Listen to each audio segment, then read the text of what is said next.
these are the ingredients you're going to need for this low-fat chocolate chip cookie recipe. Flour, brown sugar, white sugar, milk chocolate chips, and semi-sweet chocolate chips, some cocoa powder, vanilla extract, a large egg white, so you're going to leave the yolk out, a little bit of salt and a little bit of baking soda, and of course a mixer or, a mixing bowl and, a spoon or whatever, and a baking sheet, a cooling rack, and an oven.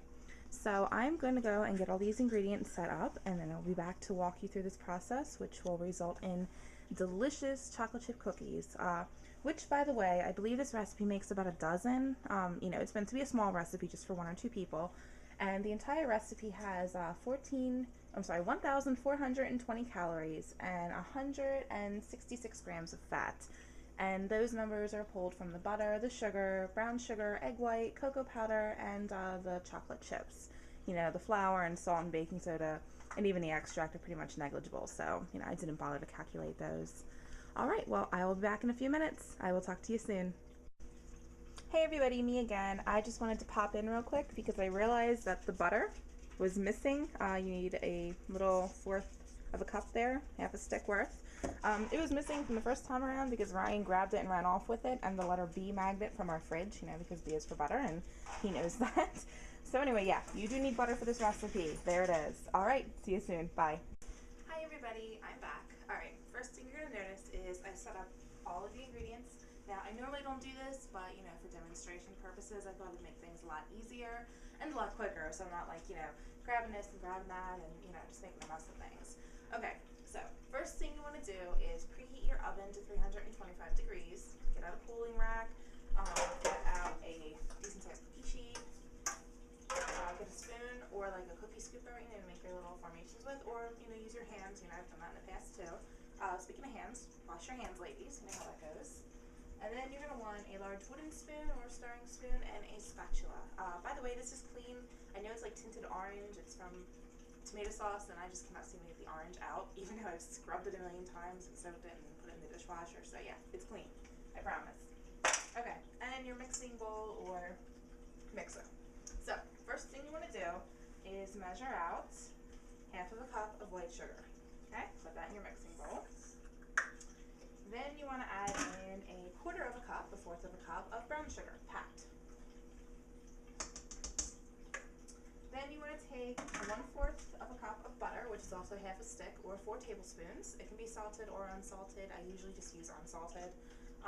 Soften it in the microwave. You don't want it to melt, okay? Because if you melt your butter, your cookies are just going to go flat. So you just want to soften just enough so you can just kind of like squish it a bit. So add that in. So, in your mixing bowl, you should have brown sugar, white sugar, got something off of there, and butter. Mix. Okay, it takes about a minute. Because the butter's soft and it's not melted, so it kind of like lumps, and you might need to actually grab that spatula that I just did in the sink and kind of go in there and kind of mush it up a bit to help it along. So, I might actually do that. Sorry, I feel like a spaz cooking on camera, or baking on camera, mixing on camera. It's the first time I've ever done this. So, you can even put it on high and mix it up. It's not too like baking soda or like a rising agent in here that's going to get messed up by that.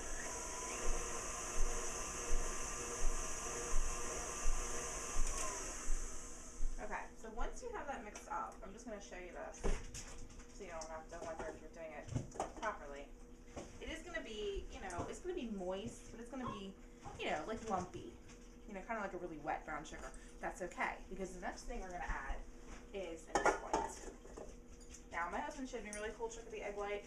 I mean, I say cool, but it's probably not cool. It's really obvious, since I never bothered before to separate my yolks from the whites. I never gave it much thought. So basically, hopefully you can see this. All you have to do is just crack it against the surface.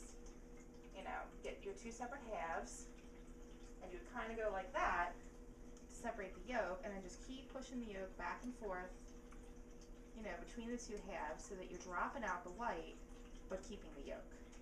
And that was a large egg that I used. I also sometimes use jumbo eggs. I don't really notice too much of a difference. My mother always cooks with jumbo, but, I usually just grab large because that's what Target has. So then, of course, as always, after you handle eggs or egg products, wash your hands. Salmonella, not cool. Not something you want to play around with.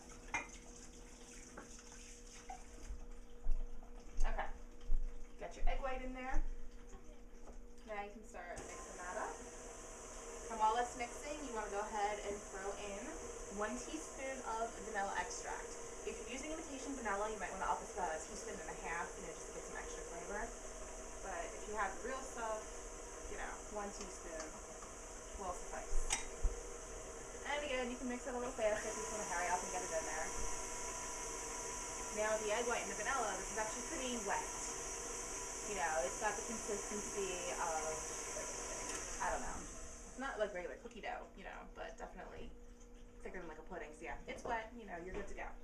Okay, next thing you're going to do is grab yourself a mixing bowl and a spoon, a sifter, a whisk, whatever you prefer, and you're going to mix up 1 cup of flour,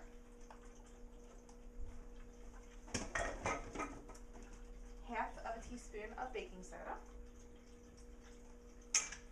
and 1/4 of a teaspoon of salt. I use salt sense, because it's less sodium, better for you, but table salt works too. I've done that in the past. Sorry, Liz is out here probably wondering I'm talking to myself. Hi Liz, I am talking on camera. You can say hi real quick, but then you have to let me talk. Hi. Okay, so once you get your flour and your baking soda and your salt, pretty well sifted together, you're going to add that to your wet ingredients. That's what Mommy said. Yeah, that's what Mommy said. So add that in there. Now this does have baking soda in it, so you just want to mix it up just enough so that it's thoroughly mixed but not, overmixed. I have done that in the past, and the cookies wind up getting really dry and crispy and just bleh. So you want to keep an eye on it, let it get nice and moist. Takes about a minute or so. In the meantime, your oven should be preheating, and it's hopefully up to 325. If not, it should be in a few minutes, because I don't think like a really slow oven like I used to have.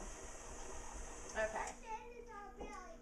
Once it's moist and ready to go, the next thing you're going to add in is 1/4 of a cup of cocoa powder. This is 1/4 of a cup. You probably can't really see it. It's a really big cup, but my 1/4 cup size was used for the brown sugar, so I had to improvise. So, 1/4 of a cup This is my unicorn. of cocoa powder. I'm going to do the camera. Okay, Lucy. What? Don't. Okay. What? Can you go play, please? And then I'll play the team when I'm finished. Sorry about that. Okay. 1/4 of a cup of cocoa powder. Just making this chocolate. By the way, this cocoa powder is entirely optional. If you don't like chocolate cookies, you don't have to do the cocoa powder. You can increase it, you can decrease it, whatever. If you don't use any, I would recommend adding in just a little bit more flour to make up for the lack of dry ingredient. Otherwise, you're going to have pretty wet cookies. Alright, at this point, it is thoroughly mixed. So the last thing you want to do is put in 1/3 of a cup of chocolate chips. Now, the recipe calls for milk chocolate mini chips. I don't keep mini chips around.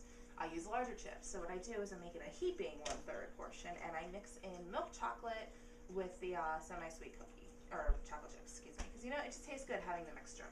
So, 1/3 of those. Give it one last quick stir, not too much because you don't want to break up the chips. Usually I wind up having to do this by hand, partially, because the mix is just like, big wad of cookie dough and, 1/3 of a cup of chocolate chips just don't match very well. So that's where your wooden spoon comes in hand. And you can just mix it up like so.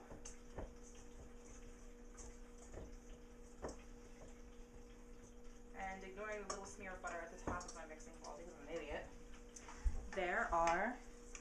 there is, I should say, the cookie dough. And again, this is about 1,400 calories worth, and I believe 166 grams of fat, which is a lot of fat grams. 1,400 calories is also a lot, but if you find yourself just really craving cookie dough one night, you can sort of chow down on a little bit of this and not feel too guilty. I looked up a regular chocolate chip cookie recipe, and it's like 5,000 calories and like 300 grams of fat. I mean, it's sick, So this is a low-fat alternative, and using the mixture of chips and the cocoa powder, really adds some good cookie flavor to it.